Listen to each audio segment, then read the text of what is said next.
Bismillahirrahmanirrahim. Assalamualaikum warahmatullahi wabarakatuh.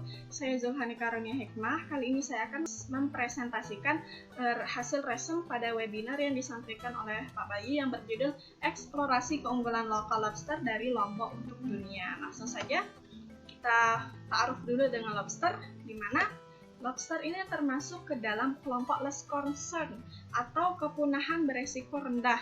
Nah, ini merupakan data dari IUCN atau International Union Conservation of Nature, di mana lobster ini tidak termasuk ke dalam spesies yang terancam punah.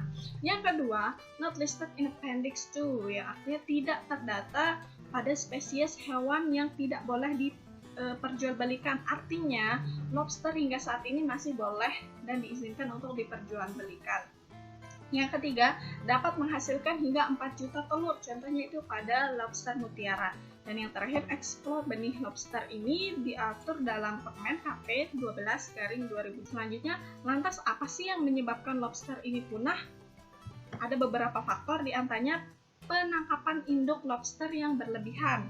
Nah, ini tentu saja dapat menangkap induk-induk yang juga sedang bertelur, di mana telurnya itu dapat berjuta-juta telur. Dan kedua, pengorokan telur induk lobster. Ini biasanya dilakukan oleh nelayan-nelayan yang tidak bertanggung jawab agar dapat mengelabui pemerintah sehingga dapat mengeksplor lobster tersebut ke luar pulau atau luar negeri. Dan yang terakhir, penangkapan dan ekspor lobster yang berlebihan. Selanjutnya, pola persebaran BBL di alam. Ada dua, yaitu non-sink population atau source dan sink population, di mana non-sink population ini merupakan pola kemelimpahan BBL rendah dalam area yang sangat luas, sumber rekrutmen lobster dewasa, korelasi kuat, tingkat sintasa 0,1%, yang artinya hanya 1 ekor yang dapat bertahan hidup dari 1000 ekor. Yang kedua itu ada sink population, ini merupakan pola kemelimpahan BBL. Yang kedua, tidak ada korelasi kuat antara jumlah dewasa dan BBL. Dan yang terakhir, tingkat sintasanya 0,01%, yang artinya hanya 1 ekor yang dapat bertahan hidup dari 10.000 ekor. Selanjutnya, peluang budidaya lobster di Pulau Lombok itu diantaranya dapat memanfaatkan BBL yang tersedia, kondisi kemelimpahan tinggi namun sink population-nya juga tinggi tentu saja. Dan selanjutnya, pengelolaan untuk budidaya yang diambil tidak berdampak pada populasi dewasa lobster. Nah, pembudidaya lobster terbanyak di Indonesia ini terdapat di Lombok, yaitu sebanyak 841 pembudidaya, memiliki PCR yang lumayan tinggi, yaitu sekitar 1,7, 1,2, dan 0,9, yang artinya dalam Rp1 yang diinvestasikan itu mendapatkan 1,7, 1,2, dan 0,9 persentase yang dapat kembali. Dan yang terakhir, memiliki area sebesar 15 x 15 km untuk dapat dimanfaatkan. Selanjutnya, pembudidaya lobster NTB.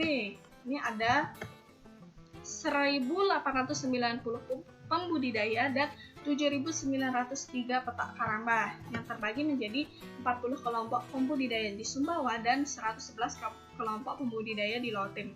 Ini secara rinci juga terbagi ke dalam 1 kelompok di zona pelabuhan, 3 kelompok di kawasan konservasi, dan 147 kelompok di kawasan perikanan budidaya.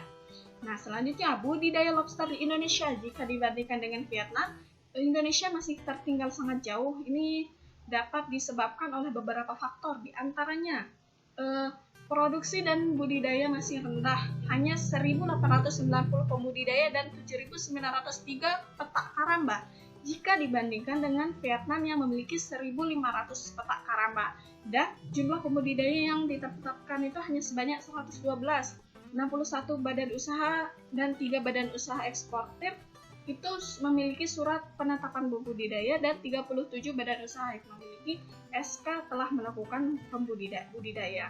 Dan terakhir, rendahnya variasi pemberian pakan. Ini justru menyebabkan lobster tersebut memiliki nutrisi yang tidak tercukupi. Biasanya pakannya itu hanya berupa ikan asin. Nah, mungkin hanya itu yang dapat saya sampaikan. Terima kasih. Mohon maaf apabila ada kekurangan. Wabillahi taufiq wal hidayah. Wassalamualaikum warahmatullahi wabarakatuh.